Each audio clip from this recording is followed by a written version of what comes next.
That's cool if there's poison once in a while, but over the course of months and years and decades of eating the wrong foods, of the wrong stuff getting into the blood, you end up with these immune complexes in the blood. White blood cells and thickening, sluggish red blood cells, and pieces and particles of food. These are called circulating immune complexes, CICs.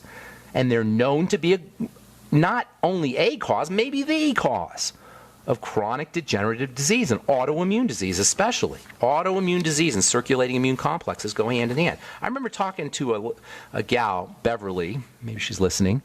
And Beverly had a client, a friend, who was a professional NFL football player, famous guy, NFL football player. And this guy was going to have his kidney yanked out. And he did ultimately have his kidney yanked out because it was all clogged. You know why it was clogged? It was clogged with immune complexes because this guy had gluten intolerance and digestive distress his whole life.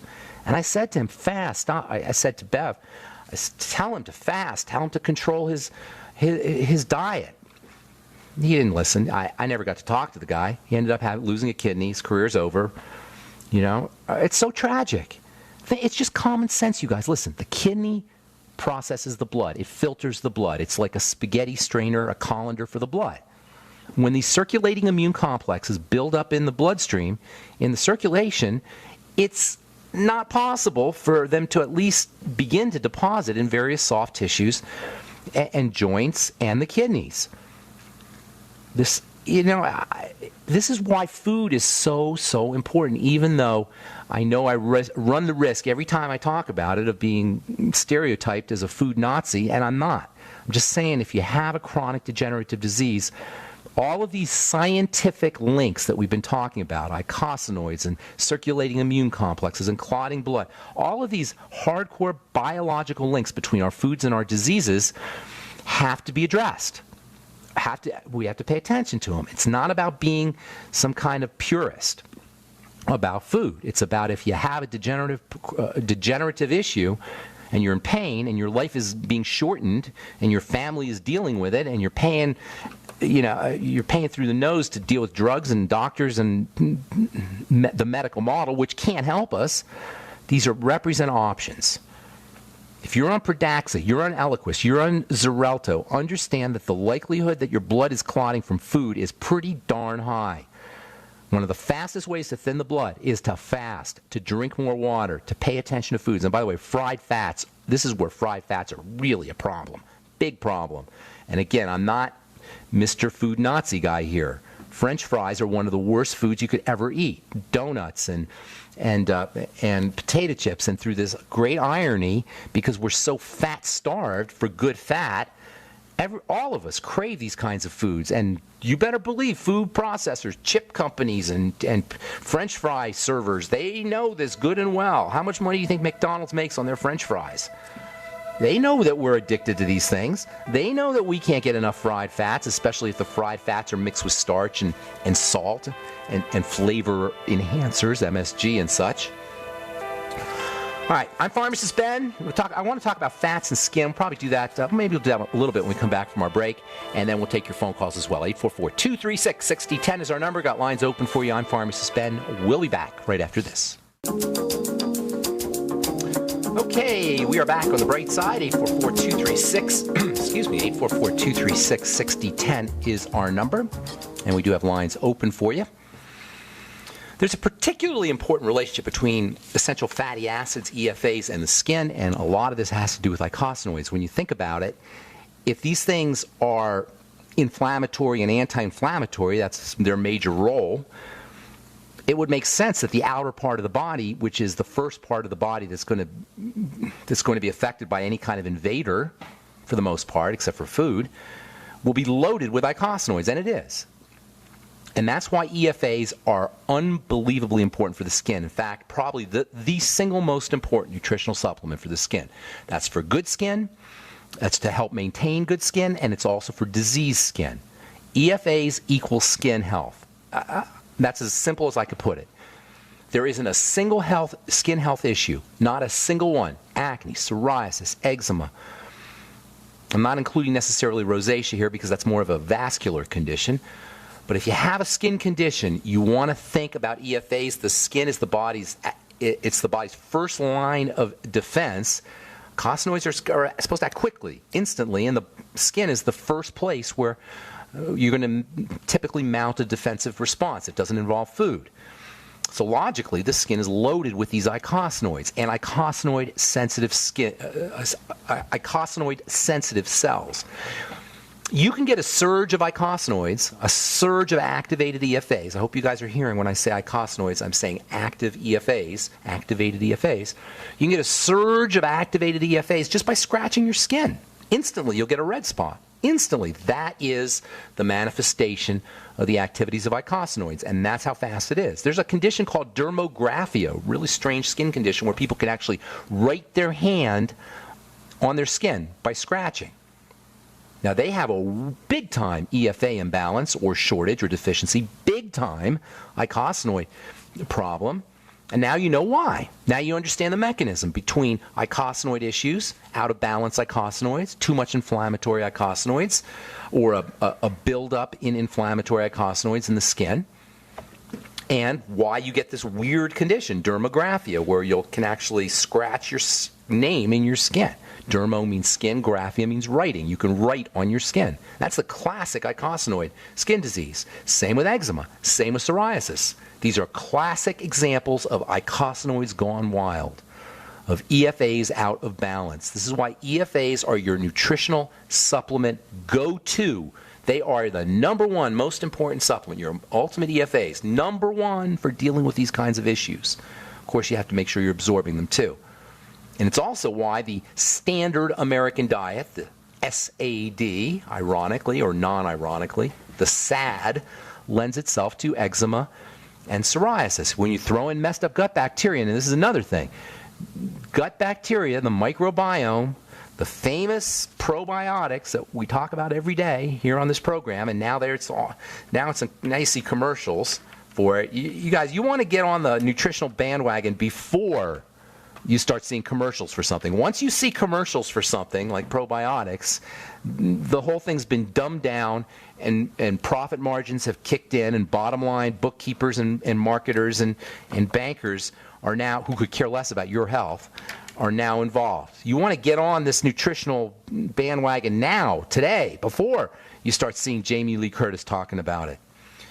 And probiotics are a classic example. Now you got probiotics everywhere, but they're not quality probiotics. Go Nightly Essence, first and foremost, if you're looking for a good probiotic supplement. Anyway, when you got messed up gut bacteria, because gut bacteria process fats, that's going to throw things off even worse. Between eczema and psoriasis, you're looking at 20 million people, 20 million Americans. 1 out of 15 Americans is dealing with a health condition that should never happen. Eczema and psoriasis should never happen. They are a classic sign that we don't know what we're doing when it comes to our health. I'm not being mean here. I'm just pointing something out. All right. 844-236-6010 is our number. Archives of Disease in Childhood, February 78. Quote, role of circulating soluble immune complexes in disease. This is a quote from this, 40 years old now, almost 40 years old. Quote, a wide variety of chronically disabling diseases are thought to be caused by circulating soluble immune complexes. These include collagen vascular diseases, i.e. scleroderma and SLE and lupus, rheumatoid arthritis, glomerulonephritis, that's kidney disease, and possibly chronic inflammatory bowel disease. What do you think? 40 years old. Your doctor tell you that? Here's another one. This one's from 1973, 45 years old, or 43 years old.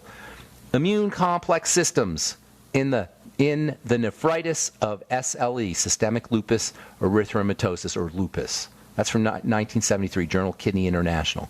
From 1974, Journal of Clinical Investigation. Circulating immune complexes in the serum of lupus patients and in carriers of hepatitis. Did your doctor tell you any of this stuff? We've known about this for decades. Circulating immune complexes, that is immune complexes in the blood. What they haven't recognized for some reason is that the way things get into the blood is through the food, through the diet. Okay, tomorrow we'll continue talking about skin, and then we'll talk a little bit about some cofactors that are involved in icosanoids, things that you need in addition to your EFAs, as we continue talking fats in the skin and fatty hormones in the skin on the bright side.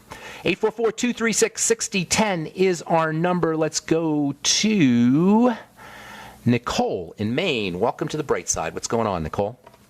Oh, hi. Thanks for taking my call. Sure. For the past 20 years, I've been on anti-epileptic medication. Okay. And what are you on? Tegretol? Dilantin? No, right now I'm on Lamictal, Okay. 200 mgs a day, so it's not a super high dose. I'm actually taking half of what I should be taking. You sound very young, though. You sound kind of young here. I'm 34. Okay. Is that young, do you think? I think it's young. I guess so. Yeah, I think it's young. But you've been on it since you were a kid, basically. I have, yeah. Okay. Yeah, since like 10 or 12, something like that. Okay. What happened? Did you just all of a sudden have a seizure, or did you fall, or an accident, or what happened? Well, I remember when I was a kid, it always started as what I called my wiggly leg. Okay. Tell me about that. What does that mean exactly? Your leg would twitch? It would twitch. I would lose muscle control, and it gradually became worse and worse as I got older. Okay. And then it kind of manifested into a full-blown grand mal seizure, which is when I was put on medication and just haven't come off since. Okay, got it. Okay. All right, well, here's the deal. You want some help with that, I take it, right? Or is there something else? I want to get off the meds. Okay. No, I want to get off the meds. Okay. Okay, well, here's the deal.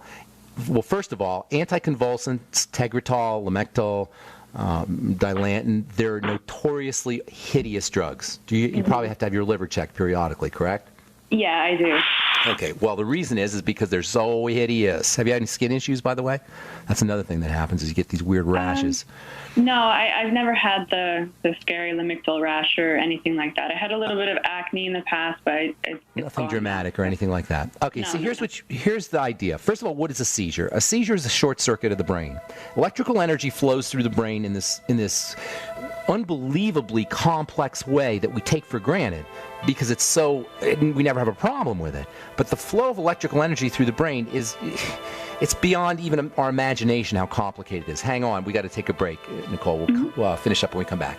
I'm Pharmacist Ben. You're listening to The Bright Side. We'll be back right after this. Okay, we're back on The Bright Side, 844-236-6010. We're talking to Nicole in Maine about seizure meds, and I'm going to go a little bit quickly here, Nicole, because I got some calls I want to get to here. So here's the deal. The brain conducts electrical energy. It's very complicated how that happens. If there's any bumps in the road, the electrical energy can short circuit very readily. Bumps in the road can be caused by an inflammatory response in the brain, by changes in how the blood is flowing in the brain, and by nutritional deficiencies. The first two are usually food issues. Okay, so you want to start to focus on foods, and it would help you to look for symptoms. Your anti-epileptic meds are keeping your brain seizures under control, but you got to have some digestive symptomology, even if it's just from the meds. The meds are going to cause digestive symptomology, either constipation or loose stools, one way or another. But you probably had a history that way. You might want to talk to your mom, see if there were problems that way. Focus on the digestive tract is what I'm saying. Do a food diary, eliminate problem foods, use your nightly essence and digestive enzymes to make sure you're processing foods. There's a very important relationship between gut bacteria and brain health. If you have any issues around leaky gut, that's going to make things more difficult. You understand what I'm saying? Patch up the gut. Second thing. Go ahead. I've just recently started a no grain, no sugar, That's no helpful. caffeine, no alcohol. Okay. Oh, none of the good stuff. All this stuff affects it. Yeah, none of the good stuff. No fun, basically. But okay, I'm sorry, Nicole. It always affects it. So well, a seizure's no fun either. So, yeah, exactly. Start studying the ketogenic diet, by the way. Ketogenic. Okay, good. Start looking into that. Now, once you take care of the digestive system, you're going to want to stabilize the blood sugar system. Low blood sugar, hypoglycemia, can trigger seizures. So you want to keep the blood sugar as stable as possible. Eating less food, eating and the ketogenic diet. That's where the ketogenic diet excels, is it keeps your blood sugar stable. Oxygen is very important. Under conditions of low blood oxygen, you're more unstable in the brain, if you will. You're more prone towards seizure disorders. And then last but not least, supplements. A lot of good ones. EFAs, we've been talking about EFAs. Get on the best one you could find, the ultimate EFAs, 3 in the morning, 3 in the afternoon, 3 at night, 9 a day. Make sure you're using your fatty vitamins, especially A and D. D is a sun vitamin. That could be, a reason to get out in the sun. Vitamin E has a stabilizing effect on the brain. 400 IU a day of vitamin E is probably a good idea. Your B complex or your brain vitamins.